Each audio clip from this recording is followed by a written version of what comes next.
好好的浴缸不得已只能在这边切个洞，这也是最好的方案。电钻响，黄金万两，大家好，我是安装工小米。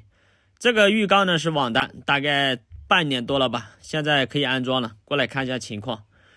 距离留的刚刚好，看这个地漏和这个水管，哎呦，这个地方装脚阀碍事儿了。这尺寸相当于量身定做的，只大了2公分左右，装个脚阀是装不下了，然后给它出一个方案，只能是从这个穹边的位置呢，从这里开一个洞，我们推进来，然后装脚阀和水管。方案定下来以后，我们现在开始调浴缸了。安装这种浴缸呢，其实很简单，最主要的就是调节这几个地脚螺丝。中间这2个螺丝太高，所以现在浴缸是咣当咣当晃。我们先把中间的这2个螺丝呢给它拧回去多拧一点无所谓。我们先让4个角的螺丝落地。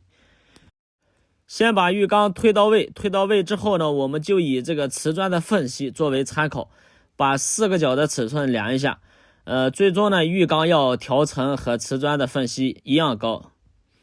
瓷砖的缝隙在铺贴的时候是超过平的。调的时候呢，也可以做一个标记，打算要调1公分，这样比较看得清楚。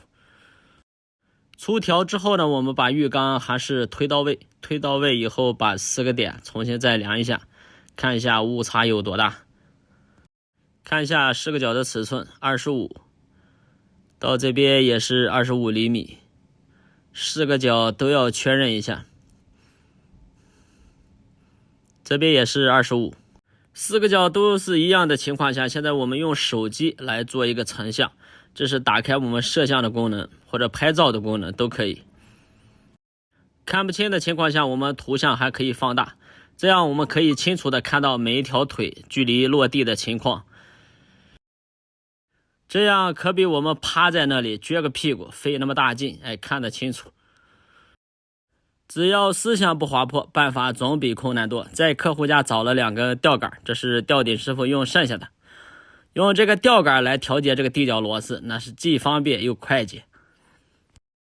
看到这里觉得有用，一定要点个赞，感谢。所有的地脚螺丝都调好以后，我们在4个角再重新按压一下，或者我们站在浴缸里去感受一下，踩一踩，哪里有不踏实的地方，我们再重新调整。确定没有问题之后呢，我们把浴缸再翻起来，下面有一个锁母，把这个锁母重新给它锁紧。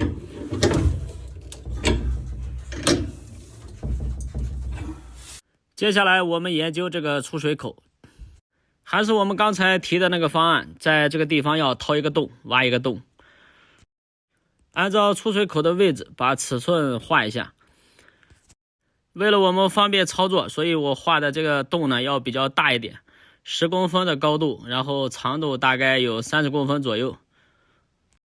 那么问题来了，现在我已经给它方案设计好了，然后洞也已经画好了，就差最后一步切了。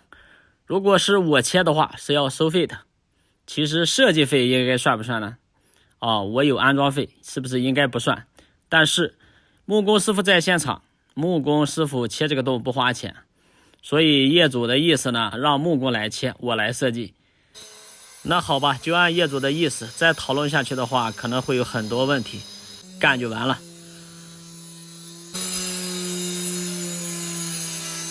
刚才看木工师傅的手，最起码也有30年的功力了，果然刀法如神，3分钟之内搞定。接下来就是我的活了，一些散碎的零件需要我们组装起来，水龙头、下水还有这些水管全部都连接起来。商家带的2根进水管还挺长，从这个角度看安装是没有任何问题，基本上是可以接得上。再回顾一下我们刚才切这个洞的方案，这边是没有切通的，因为切通的话这个浴缸的整体支撑呢就破坏了，所以我在这边呢预留了20公分，这样浴缸的整体强度是不会被破坏的。但是在我们安装的时候呢，仅因为这20公分也有了难度。原计划这个地方是要装脚阀的，但是大家想，如果不切通的话，装脚阀这个地方是推不进去的，切通的话破坏了浴缸的强度，所以改变方案，这个地方呢装2个对丝，然后另外呢又接了2根60的水管。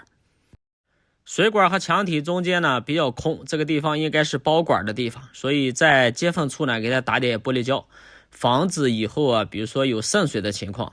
因为这个浴缸的位置呢非常不好维修。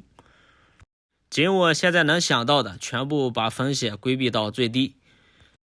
水管呢，刚才我们是做了个预阻，现在把水管拆掉，拆掉之后呢，我们把浴缸推进来。如果水管连接好，浴缸是推不进来的。现在还有一个浴缸的下水没有接好，我们现在要把浴缸的下水接好，在密封圈的上面打一圈玻璃胶。有些师傅呢习惯是缠一些生料带，其实其原理差不多，就是防止它漏水。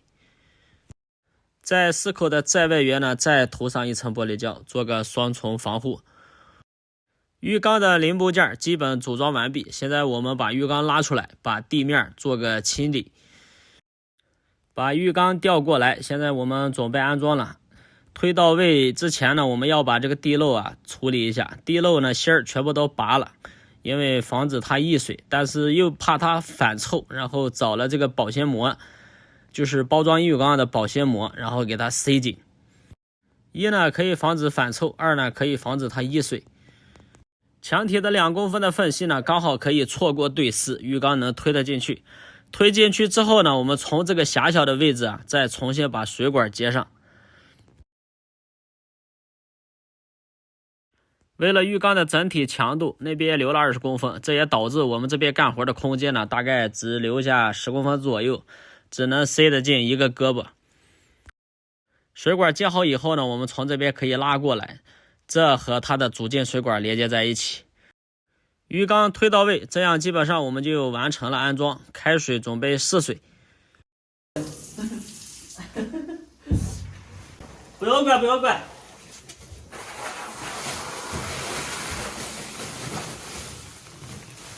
放水测试一下它的2档切换，再一个就是测试一下它的排水效果。顺便清理一下浴缸的尘土，因为放的时间应该很久。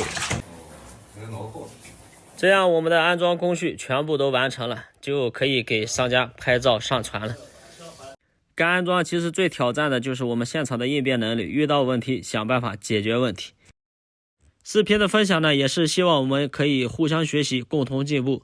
不足之处呢，请多多指导。本期视频就拍到这里了，拜拜。